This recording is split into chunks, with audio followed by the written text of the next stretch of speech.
Біз оны жұмыс орында кездестірдік едім. Содан кейін институтты бітірдім және. Ол бір компанияда жас маманда жұмыс істеді, жалпы алғанда кеше. Қыздар мен үйленген ханымдар арасында. Студент. Жас адам оның ләңка деп атады. Бұл аздап чуби, қысқа, ауыр. Бұйра шаштар мен сұр жасыл көздері бар ақ құба. Ол қарапайым киді. Бірақ қара жасыл түсті әдеміға қарапайым кәріптас моншақтар. Саусағындағы кішкентай сақина, бұдан бұлай арнайы зергерлік бұйымдар жоқ.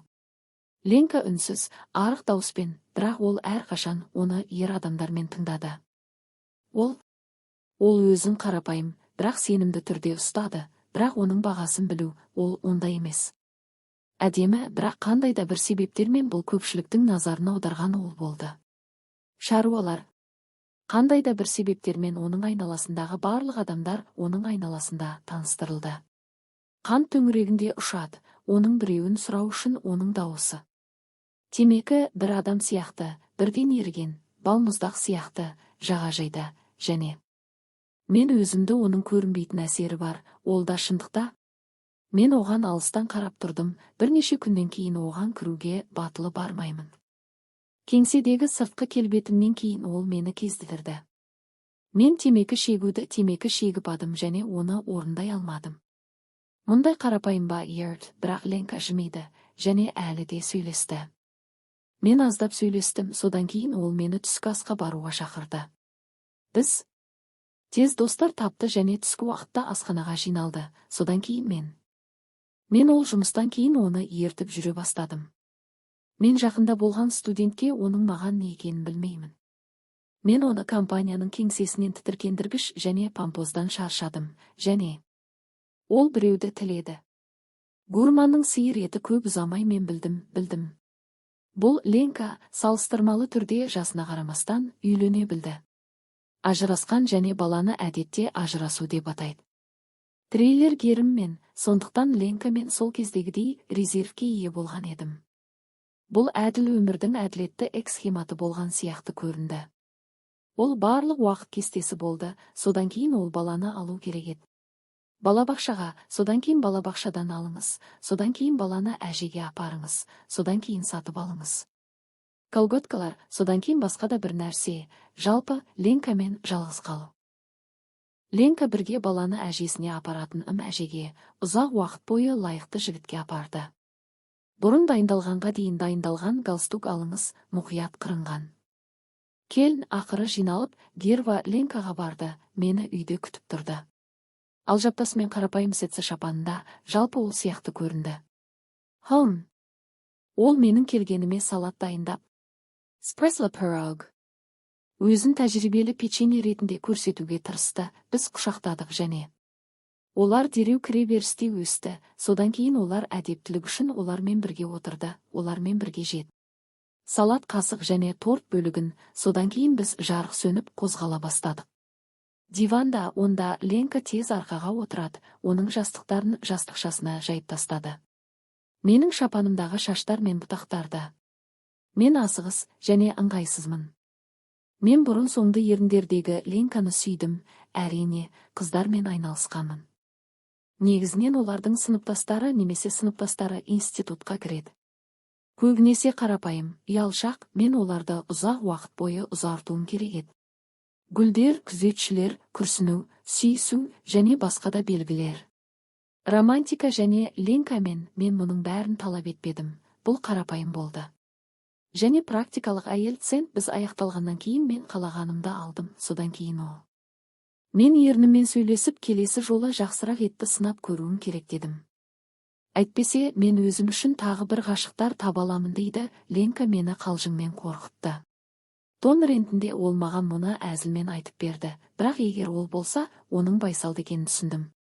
Оған ұнамайды, содан кейін ол оны айналадағы басқа жігітті таңдайды.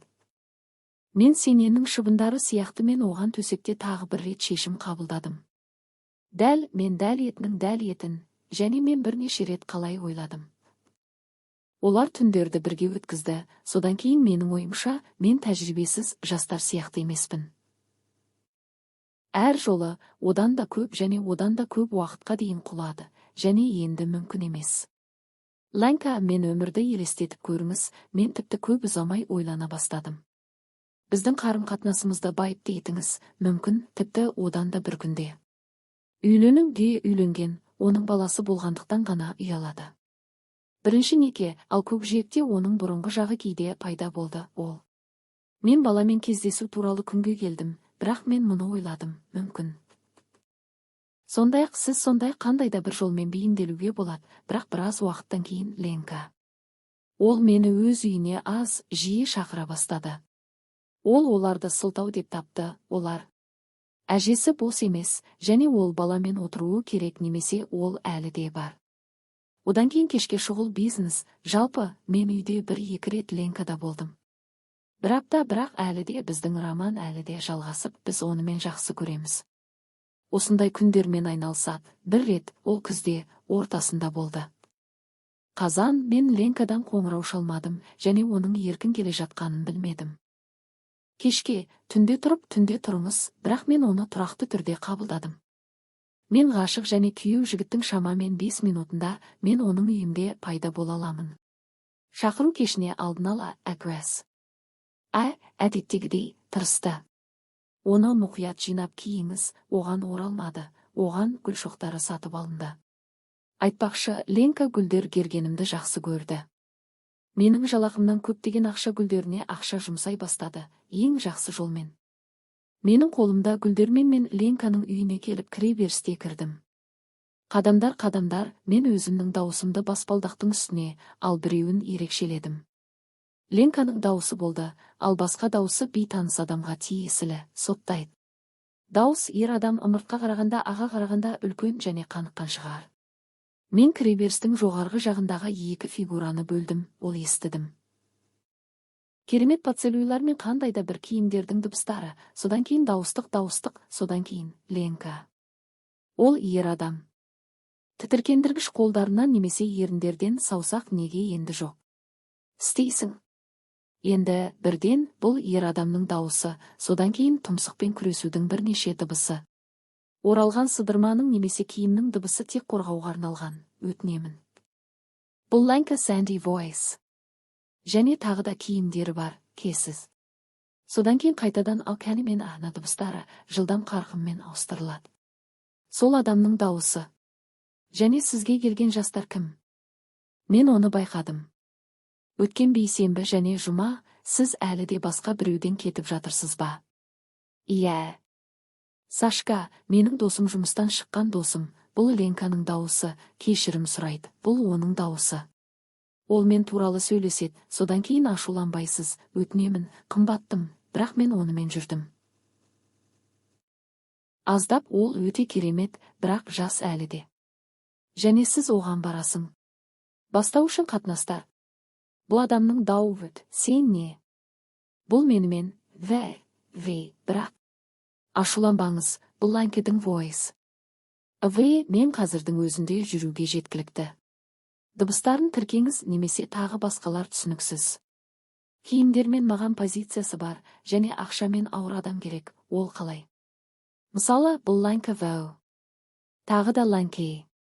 Дауысы осы Сашкенді маған ұсынған кезде лақтырамын. Сіз ресми түрде жасайсыз, онымен бірге жүре аламын. Содан кейін серуендеудің дыбыстары тағы да. Және құмар поцелуйлар немесе тағы бір нәрсе, содан кейін Ленка. Мен әдетте төсекте да тағы да жарияландым. Әйтпесе ол барлық нәрсені табалса ыңғайсыз болады. Біртіндеп олар еркекпен бірге. Қош болыңыз. Едені көрнекті адам, қатты, жақсы тысқа. Есік жоғарыдан соққы жасады, бұл Ленка оның пәтеріне барып, оны құлыптауға кетті. Ол күтіп қараңғыланып, біраз ойланып, оның ой өрісі туралы айтып берді. Шығарылады, мен оған не екенімді ойладым ба?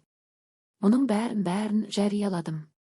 Ленка, оған қайран қалдырсын, оған қандай күйеужіктің қажеті бар еді. Мен келесі қонуға бардым, астындағы гүлшоттарымды лақтырып жібердім. Оның пәтерінің есігі, содан кейін жұмыста күрсінді және сол жақта мен онымен ұстадым. Әдеттегідей, Ленка арасында ештеңе болмағандай, мен олар болғанымды түсінді. Мен әңгімені кешке кіре берісте естідім. Ол менімен түсіндіруге тырысты. Ол мен бұл мен шылт-шылт-шылт-шылттың екенін түсінбедім деді. Жалпы біз. Жанама. Ленка екеуміз кездестірмедім.